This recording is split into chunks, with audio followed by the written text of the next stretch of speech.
એ પૂજા પહોંચી શકે? पहले तो शुद्धिकरण थवू જોઈએ। कभी कोई पूजा के लिए आप बैठते हैं, अरे भगवान सत्यनारायण की कथा करते तो पूजा में बैठने के लिए ब्राह्मण देवता कहते हैं कि आज आपको उपवास करना पड़ेगा। जो सुबह में से उपवास करता है वही शाम तक भगवान सत्यनारायण की पूजा में बैठ सकता है। पेट में कुकड़ पड़ो हो અને મંદિરમાં જઈને પૂજા કરે, શું પૂજાનું ફળ મળવાનું છે? पहले तो शुद्धि होनी चाहिए। इसलिए लिंगाष्टक की पंक्ति में कहा निर्मल संपूर्ण मल रहित जीवन, और वहां तक कह दिया राग, द्वेष, ईर्ष्या, लोभ, मोह, ममता, कामना, अदेखा, बदला लेने का भाव और पवित्र संपूर्ण जीवन। बाद में भगवान शिव की पूजा करो तो कह दिया को मनुष्य जन्म के दुख में से मुक्त हो जाएगा। और एक बात याद रखें, कभी भगवान किसी को दुख नहीं दे सकते। दुख हम खड़ा करते हैं, हम दुख को जन्म देते हैं। दुख का जन्मदाता ईश्वर नहीं होता, दुख का जन्मदाता आप स्वयं ही हैं। सुख का कारण भी आप स्वयं हैं, दुख का कारण भी हम स्वयं हैं। इसलिए लिंगाष्टक में कहा कि जो कोई मनुष्य निर्मल भाव से भगवान महादेव के निराकार लिंग स्वरूप की पूजा करेंगे, वो मनुष्य जीवन के सभी दुखों में से मुक्त रहेगा। और शंकर भगवान ऐसे एक देव हैं, सभी दुखों में से महादेव मुक्त कर सकते हैं। सभी देवताओं को दुख में से कौन मुक्त कर सकते हैं? भगवान शिव। सभी ऋषि मुनियों को दुख में से कौन मुक्त करते हैं? भगवान शिव। और मनुष्य को दुख में से मुक्त कौन करते हैं? भगवान शिव। कैसे दुख? तो क्या जन्म, मृत्यु, जरा, व्याधि, पीड़ितम कर्म बंधन है। सभी दुखों में से भगवान शिव जी मुक्त करते हैं। ये मुक्तिनाथ है, मुक्तेश्वर महादेव है। मुक्ति का अर्थ होता है बंधनों में से छुटकारा। हम मुक्ति शब्द सुनते हैं तो हम क्या सोचते हैं कि मरने के बाद जो गति मिलती है उसको मुक्ति मानते हैं। वो तो पूर्ण विराम है, वो तो खत्म हो गया। पंचभूतों में पंचभूत मिल गए, वहां कोई मुक्ति मुक्ति कुछ भी नहीं हुआ। शरीर छूट गया, आपको जला दिया, अग्नि में अग्नि मिल गया, जल में जल मिल गया, पृथ्वी में पृथ्वी मिल गया, आकाश में आकाश मिल गया, खत्म। क्या मुक्ति रही? मुक्ति का अर्थ है बंधन में से छुटकारा, उसको कहते हैं मुक्ति। कर्जे में से मुक्ति, रोग में से मुक्ति, बंधनों में से मुक्ति, शत्रुओं के त्रास में से मुक्ति, राग द्वेष ईर्ष्या से मुक्ति। इस एंगल में मुक्ति शब्द को समझना है। और हर व्यक्ति बंधन से मुक्त होना चाहता है, हर व्यक्ति दुखों से मुक्त होना चाहते हैं। तो दुनिया में एक भगवान शिव ऐसे हैं मुक्ति दे सकता है, स्वयं मुक्त है ना। बंधे से बंधे मिला, छुड़ाने का क्या उपाय? कर सिवा निर्बंध की तो पल भर में छुड़ाए। जो बंधा हुआ है उसको कहो भाई मुझे बंधन से मुक्त कराओ, तो स्वयं बंधा हुआ है। विश्व में एक शिव ऐसे देव हैं जो सभी बंधनों से मुक्त हैं। शिव के पास कोई जन्म का बंधन नहीं, शिव के पास कोई मृत्यु का बंधन नहीं, क्योंकि शिव अजन्मा है, शिव मृत्युंजय है। एक देव तो मुझे दिखाओ पूरे ब्रह्मांड में से जो देव मृत्युंजय हो। एक शिव ऐसा देव है जो मृत्युंजय है। और कोई देव को मृत्युंजय कह सकते हैं आप? कोई नहीं कह सकता। कोई देव को महाकाल कह सकते हैं आप? कोई नहीं कह सकता। मेरे शिव को आप महाकाल कह सकते। क्यों महाकाल? क्योंकि काल वहां स्थगित हो गया, स्तंभित हो गया, स्थिर हो गया, वहां काल नहीं है। शिव की दुनिया में कोई प्रातः काल नहीं, शिव की दुनिया में कोई मध्याह्न काल नहीं, शिव की दुनिया में कोई संध्या काल नहीं है। गई काल, आज, आने वाली कल, कुछ भी नहीं। जहां कोई भूतकाल नहीं है, जहां कोई वर्तमान काल नहीं, जहां कोई भविष्य काल नहीं है, सभी कालों से पर ये महाकाल, ये शिव है। करालं महाकाल कालं कृपालं गुणागार संसार पारं नतोऽहम्। करालं महाकाल कालं कृपालं गुणागार संसार पारं नतोऽहम्। निराकार ओंकार मूलं तुरीयं गिराज्ञान गोतीत मीशं गिरीशम्।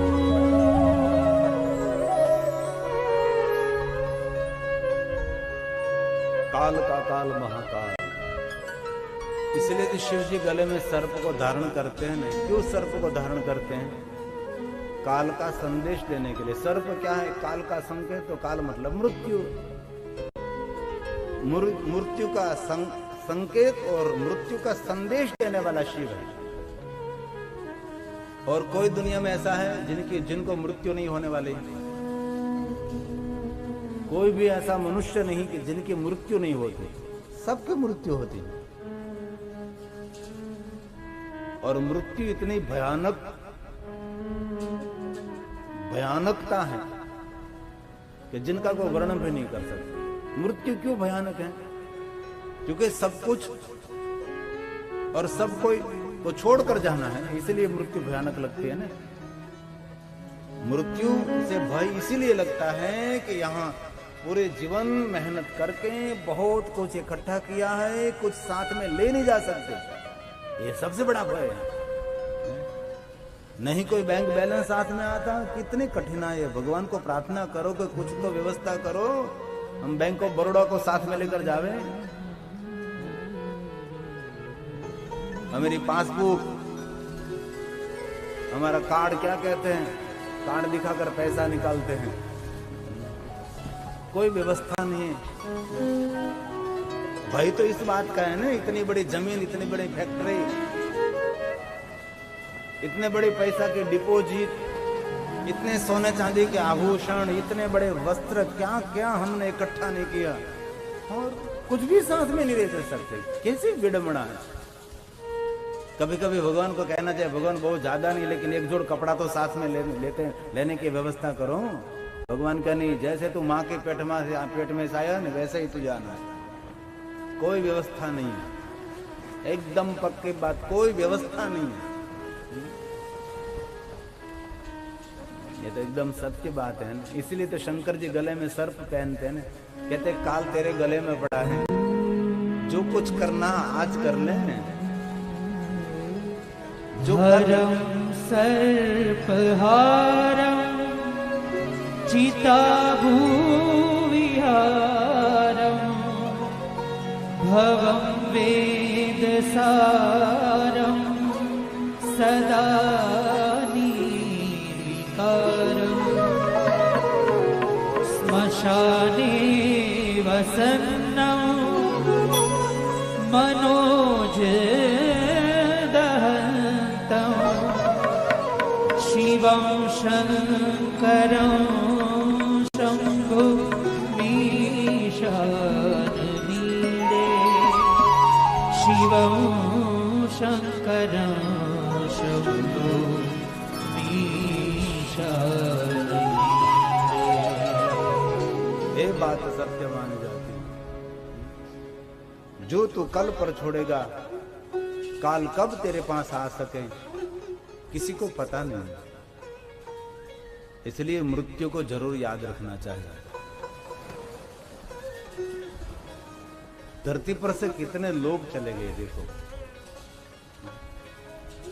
एक थोड़ी देर के लिए आप थोड़ा चिंतन करें, जो चिंतन करने की शक्ति हो तो थोड़ा सा चिंतन करें। इस धरती पर किसी की मृत्यु न किसी की मृत्यु नहीं हो रही, बस जो जन्मते हैं वो जी रहे हैं। इस धरती पर कोई मृत्यु नहीं है, कोई किसी की मृत्यु होती ही नहीं। तो कितने लोग धरती पर रहते हैं,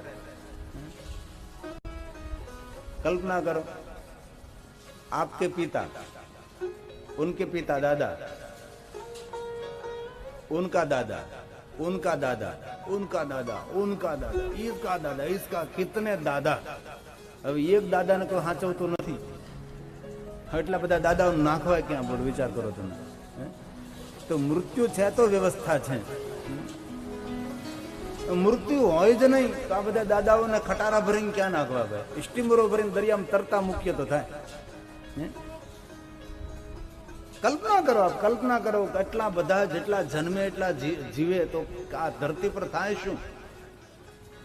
આ દાદાઓને રહેવા માટે કેટલા કેટલા બહુ મળે ભવન બનાવવા પડે કે તમારા 100 નંબરના દાદા તો કે ભાઈ 100મી મંજિલ પર રહે છે। ये मृत्यु है तो व्यवस्था है ना। पृथ्वी के लिए मृत्यु वरदान माने जाते हैं, ये पृथ्वी धरती के लिए मृत्यु आशीर्वाद है, पापियों के लिए मृत्यु श्राप माने जाते हैं। इसलिए मृत्यु से पहले हर मनुष्य के लिए हर पल सावधानी बहुत आवश्यक माने जाती है। इसलिए जीवन में पवित्रता ये बहुत महत्व की बात है। बाकी जिंदगी भर यज्ञ करते रहो, पुष्प चढ़ाते रहो, पूजा करते रहो, आरती करते रहो, दीप जलाते रहो, हाथ जोड़ते रहो, कुछ हाथ में नहीं रहेगा, कुछ भी नहीं। जहां तक आपकी आंतरिक पवित्रता नहीं होगी, जहां तक आपका जीवन पवित्र नहीं बनेगा, वहां तक कभी कुछ नहीं होता। जो मेरे ऋषि मुनियों ने कहा, इस परंपरा को हमारा जीवन निर्माण करना ही चाहिए। हम मनुष्य, हम राक्षस नहीं हैं।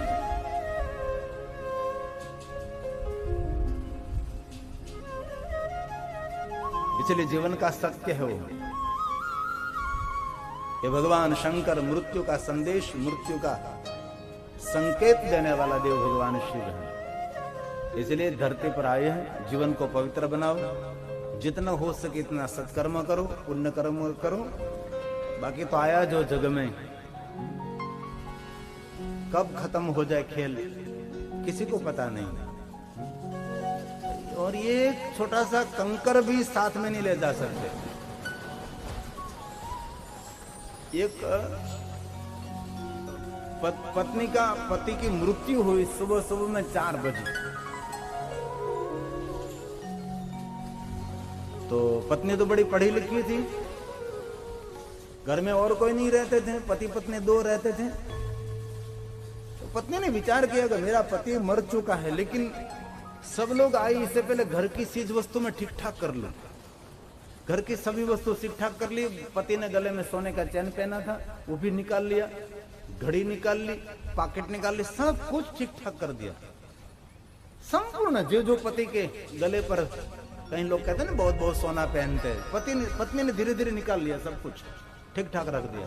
एक अंगुली में सोने की अंगूठी पहनी थी, वो निकल नहीं रही। पत्नी विचार करने लगे कि उसकी तो मृत्यु हो गई, उसको तो जला देंगे और साथ में सोने की अंगूठी भी जल जाएगी। और ये मेरे पिताजी ने दी है, पियर में से मायके से लाई हूं, करूं तो क्या करूं। बहुत सारी युक्ति बनाई, लेकिन कुछ निकल नहीं रही है, अंगुली में से अंगूठी निकल नहीं रही है। तो उनके सामने उनकी एक सखी रहती थी, वो भी पढ़ी लिखी, बड़ी प्रैक्टिकल थी। उसको सुबह सुबह में बुलाया और कहा कि देख जरा, मेरे पति की मृत्यु हो गए हैं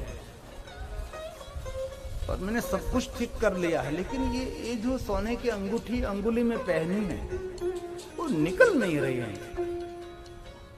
मैंने बहुत प्रयास किया, गले में सोने का हार पहना था, घड़ी थी, सब कुछ मैंने निकाल लिया, लेकिन ये सोने की अंगूठी निकल नहीं रही। और तो जानते हैं कि उसकी मृत्यु हो गई, तो उसको तो अग्नि संस्कार दिया जाएगा और उसको तो जला दिया जाएगा और साथ में सोने की अंगूठी भी जल जाएगी। तू बड़ी पढ़ी लिखी है, मुझे युक्ति बता, ये सोने की अंगूठी कैसे मैं उसके अंगुली में से निकालूं, पति मर चुका है। तो सामने वाली बहुत प्रैक्टिकल थी, उसने कहा कि तेरे घर में सूड़ी है, सोपारी वातरवन खूड़ी आवे, जिनको हिंदी में श्रोता कहते हैं। तो कहा मेरे घर में है, नहीं है, लाओ सूड़ी। अब क्या करूं? आंगड़ी कापी ना फट करते आंगड़ी कापी ना कि सोना ने अंगूठे ले ली थी। आज है समाजની वास्तविकता। एक पत्नी मंगलसूत्र ने पकड़ी मर गई। उसके मित्रों ने पूछा कि तेरी पत्नी मंगलसूत्र पकड़कर क्यों मर गई? तो कि उनको डर था कि मंगलसूत्र दूसरे को पहनावे नहीं। पहनाने वाला ही है, एकदम सत्य है। आप गए तो तुरंत जगह खाली पड़ गई, इसमें कोई नई बात नहीं है। इसलिए जीवन को समझें, संसार तो ऐसा ही है और ऐसा ही चलता रहेगा। संसार में जो उलझे रहोगे तो मरोगे, लेकिन संसार में रहकर कमलवत, जैसे कादव कीचड़ में कमल खिला है लेकिन सुगंध फैला रहा है, खिल रहा, हंस रहा है कमल। कमल की पंखड़ी पर कोई जल का बिंदु है, वो भी मोती जैसा चमक रहा है। इसलिए आपका जीवन भी कमल जैसा होना चाहिए और आपके साथ है उसका जीवन भी चमकदार होना चाहिए। बाकी तो ये सत्य है।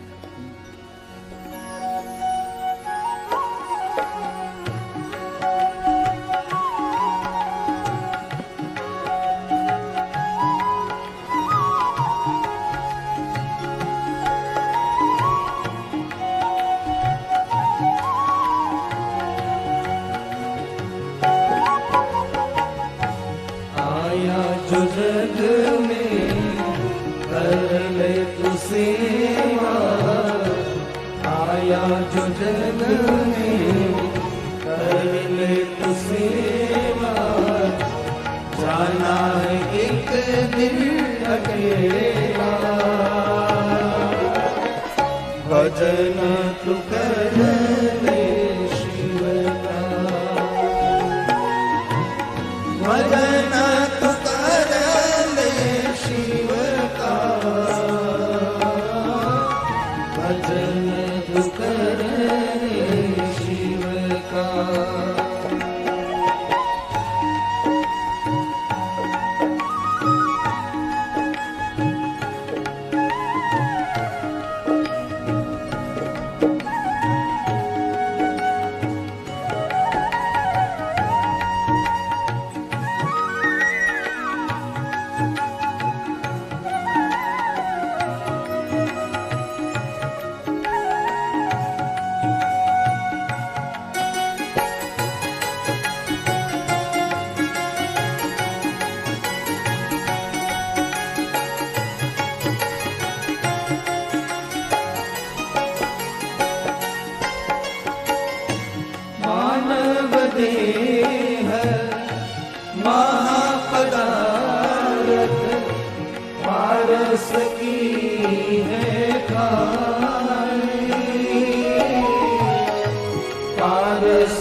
को समर ले, जीवन धन्य बना ले,